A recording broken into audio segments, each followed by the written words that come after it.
Donc je disais qu'il fallait revenir au bon sentiment, préciser en tout cas les calculs. Les Français sont adultes, ils ont été à l'école. Donc je disais la population active prend en compte les gens qui ont du travail plus les gens qui sont au chômage. C'est ce qu'on appelle la population active. En mesure de pouvoir occuper un travail. Après, si vous voulez avoir ce qu'on appelle le niveau du plein emploi, alors vous prenez le nombre de chômeurs à diviser sur la population active. C'est ce qui nous donne le rapport finalement. Quand j'ai regardé au niveau de l'économie et sociale, finalement nous n'avons que un Français sur 5 qui est fonctionnaire, c'est-à-dire 20%. Mais je pense qu'on avait dit que l'État était un agent économique. Nous avons trois, en tout cas, secteurs de la fonction publique. Il y a la fonction publique hospitalière. Nous avons nationale, la police, l'éducation nationale, et puis une police territoriale. Donc ça constitue à peu près, c'est ça qu'on appelle en tout cas les fonctionnaires. Ils ont l'utilité dans notre pays. Nous avons les meilleurs services de santé, l'école est gratuite, ainsi de suite. Et puis voilà. Donc c'est ce qui a conduit d'ailleurs, puisque nous serons dans un débat contradictoire avec le député de la majorité présidentielle. C'est vrai qu'il est de Creil. Il fait partie, semble-t-il, je ne sais pas, il a été sollicité là où il est le plus proche, au niveau de son habitation, du côté de l'hôpital de Beaumont.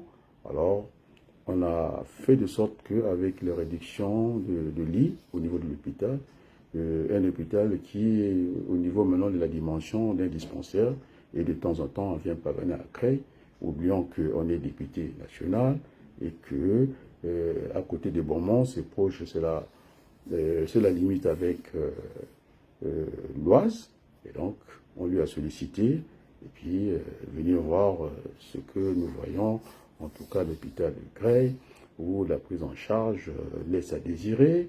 Vous y allez, par exemple, à 23 heures, eh bien, vous n'êtes pas encore pris en charge par le médecin en urgence.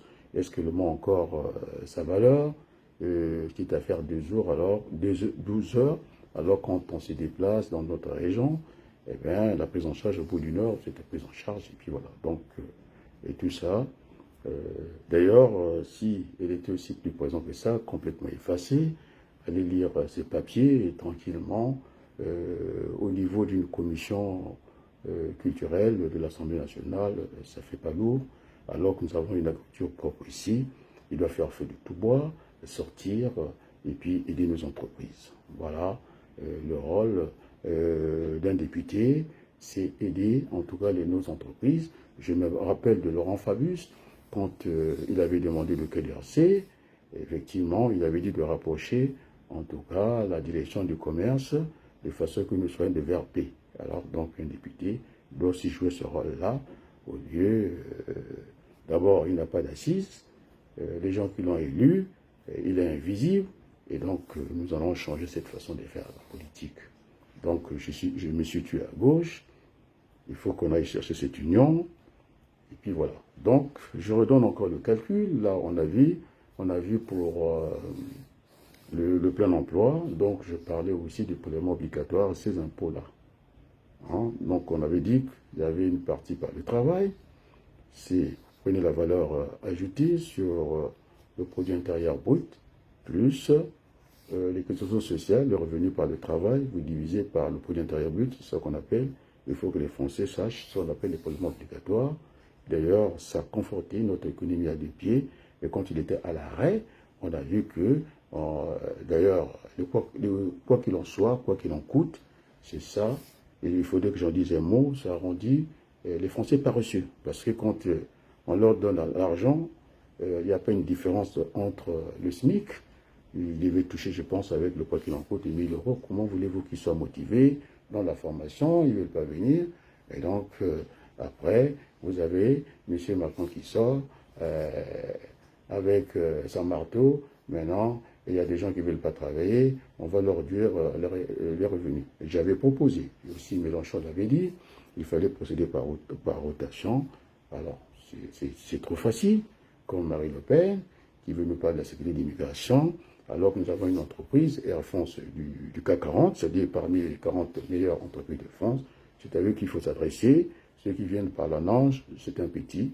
Non, en tout cas, aller à Roissy, et on va voir que tous les jours, le reste du monde atterrit à Roissy. Donc, il faut être sérieux dans les débats politiques. Donc, nous n'avons pas plus de fonctionnaires, nous ne sommes pas champions en la matière. C'est dans les pays de l'Europe du Nord qu'on trouve cette situation. D'ailleurs, la vie est apaisée là-bas, elle n'est pas agitée comme ici. Et donc, pour rentrer dans l'économie moderne, je disais qu'il fallait mettre l'entreprise au centre et ses concurrents. Le concurrent est devenu un partenaire aussi. Il oblige l'autre entreprise à se développer. Et en cas d'une offre d'appel, si je vais prendre l'exemple, il n'a qu'un parc de 10 véhicules d'ambulance et qu'il faut transporter 12 malades pour ne pas perdre ce marché-là. L'entreprise est obligée de recourir à son concurrent pour couvrir cette demande-là. Alors ça fonctionne comme ça ne peut pas fonctionner autrement. Et pourtant, comme on dit dans l'économie, dans la gestion de stock, est-ce que le stock est une bonne chose? Ça nous évite des ruptures de stock, et donc c'est un mal nécessaire. C'est vrai qu'il y a une mobilisation des capitales. Donc, il y a une nouvelle vision du monde. D'ailleurs, ça me rappelle un des spationautes français qui disait que finalement, la Terre est un beau bijou, elle n'est pas suffisamment occupée des gens. Maintenant, on vient faire des théories non vérifiées, et donc, il faut avoir une autre vision. Et donc, ce pays a besoin d'une alternance politique dans le calme. Donc, ce n'est pas moi qui le dis, c'est pense la droite que M. Macron aurait cramé la caisse. Et c'est vrai, de quoi qu'il en coûte. Mais non, on nous envie partout dans le monde entier. Nous avons une protection sociale mais sanitaire impeccable. Et donc, dire aux Français qu'il faille changer ce cycle-là, parce que c'était venu par baladure. La retraite par capitalisation, avec des pensions alimentaires, avec la spéculation, alors que puisque l'État perçoit les impôts, et donc la retraite par partisan est la meilleure, en tout cas, et donc venir fragiliser tout ça. Et comment on fait pour que ça soit vital, qu'on ne soit pas qu'un fonctionnaire qui doit payer l'autre, et l'autre inactif, un actif qui doit payer un inactif, et donc il faut procéder par la réduction de temps de travail, et c'est comme ça qu'on peut renflouer les caisses de la sécurité sociale. Voilà une façon de voir l'économie. Donc, sur ce, je vous dis un grand merci et à très bientôt. Bonsoir.